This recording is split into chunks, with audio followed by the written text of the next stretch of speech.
I was taking a night train, the usual open sleeper car. Nothing fancy. My only goal was simple. Climb into my bunk, put on headphones, and get some sleep. It was a long trip, basically the whole night plus part of the morning. I got on the train, found my spot. There was already a guy sitting there, probably around 5055. The type who wants to talk immediately. The moment I put my backpack down, he looks at me and goes, "Hey, young man, you're sitting here. Let's get acquainted." Internally I was like, oh no.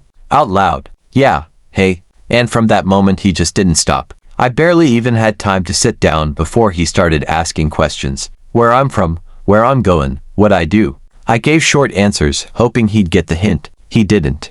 Within 10 minutes, he was already telling me his life story. And not just I worked here and there, but full details how people didn't appreciate him. How he built businesses, how his partners betrayed him. I nodded, looked out the window, checked my phone, anything to disengage. Didn't work. He just kept going. Then the topic suddenly shifted to relationships. Women these days aren't like they used to be. My ex-wife, and off he went again. At that point I was thinking, okay, maybe he'll get tired eventually. Spoiler, he didn't. About half an hour in, he pulls out a plastic bag. Just a regular grocery bag. I had no idea what was coming. He opens it and it's full of boiled eggs. Like 5 or 6 of them. And he starts peeling them. Slowly. The sound of eggshell cracking in the quiet train car, yeah.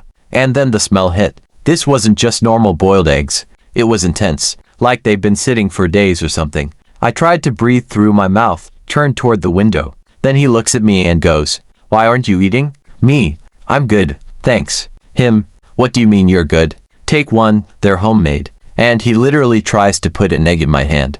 I pull back. "No, really, I'm fine."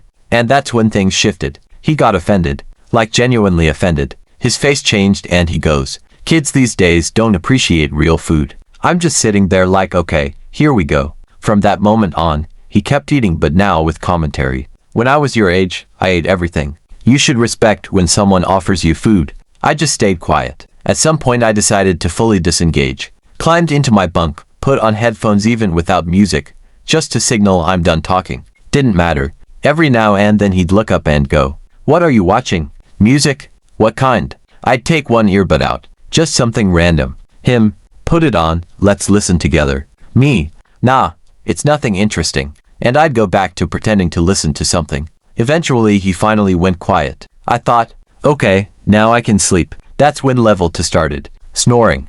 But not normal snoring. It was like quiet at first, then suddenly this loud engine starting sound. Then silence. Then again. It was so loud I could hear it through my headphones. I kept turning, switching positions, trying to fall asleep, no chance. By around 2 a.m., I was just lying there staring at the ceiling. And then suddenly he wakes up, sits up, looks at me in the dark and says, "Why aren't you sleeping?" At this point I'm barely holding it together. "You're snoring really loud." He goes, "No way, I don't snore." And about 30 seconds later he's out again, even louder than before. At that point it almost became absurd. Early in the morning he wakes up again, more or less for real this time. Looks at me and says, "You look tired." I just stay silent. And then he adds, "You should have gotten some sleep, it's a long trip." I didn't even know how to respond to that. As we were arriving, he goes, "Well, that was a good trip, nice talking to you." Me. "Yeah." Him. "Come visit if you're ever in my city." I nodded, grabbed my stuff, and got off the train feeling like I hadn't just traveled, I survived some kind of social experiment. Since then, if I have the option I pay extra for a private compartment, because sometimes, peace and quiet are worth everything.